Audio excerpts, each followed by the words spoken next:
அத்தனை விளாத்திக்குளம் வரைக்கும் அத்தனை படுகொலை, சாதிய படுகொலை, இல்ல நீங்க தமிழ்நாட்டுல இந்த 5 ஆண்டுகள்ல நடந்த வன்கொடுமைகள், பாலியல் குற்றங்கள், காவல்துறையுடைய டெத்து, லாக்அப் மரணங்கள் எல்லாத்தையும் எடுத்துங்க. நான் என்ன சொல்றோம்னா இந்த காலத்துல இந்த 5 நாள் குறைஞ்சிருக்குங்கிறோம். ஒரு கட்டுப்படுத்திருக்காங்க, காவல்துறை கொஞ்சம் குறைஞ்சிருக்குங்கிறான். ஆனா இதுக்கு முன்னாடி 5 ஆண்டுகள் இருக்குல்ல, அதை நீங்க எடுத்து பாருங்க. இல்ல அதை எடுத்து பார்த்த ஸ்டாட்டிஸ்டிக்ஸே என்ன சொல்றாங்கன்னா, ரிப்போர்ட்டர்ஸ் நார்மலா எந்த கட்சியும் சாராதவங்களே என்ன சொல்றாங்கன்னா, மோரார்லெஸ் இந்த 5 ஆண்டுகள் தான் அதிகமா இருக்குன்னு சொல்றாங்க. இப்போ நம்ம அதுக்குள்ளே போக வேண்டியது இல்ல. நான் கேக்குறேன், தூத்துக்குடியில துப்பாக்கி சூடு யார் மீது நடத்தப்பட்டது? செத்தது யாரு? துப்பாக்கி சூட்ல தேடி போய் சுட்டது எந்த கட்சி, எந்த ஆட்சியில?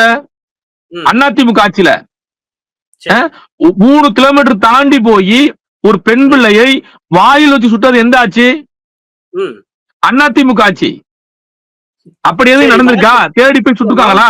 ஒரு போராட்டம் நடக்கும் போது அந்த போராட்டத்துக்கு நின்று துப்பாக்கி சுட்டுருக்காங்களா இந்த ஆட்சி காவல்துறை? இல்ல, இப்ப இதே கேள்விய போன ஆட்சியில எடப்பாடி அவர்களோ இல்ல அதிமுக சார்ந்தவங்களோ யாராவது இப்படி கேட்டிருந்தா எப்படி இருக்கும்? தேடி போய் சுட்ட மாதிரி மாஞ்சோள படுகொலையா நாங்க நிகழ்த்தணும் அப்படின்னு கேட்டா எப்படி இருக்கும்? இப்படி ஒப்பிட்டு முடியுங்களா? அதான் இருக்குன்னா இது நடத்துக இப்ப பேசுகின்ற ஊடகம் நெறியாளர்கள் தான் இப்படி ஒரு விவாதப்பொருள் உருவாக்குறது. இல்ல, நாங்க தெளிவா இருக்கோம். இங்க காவல்துறையில் இருக்கின்ற உயர் அதிகாரிகள் சாதிய இந்துத்துவவாதிகளா இருக்காங்க.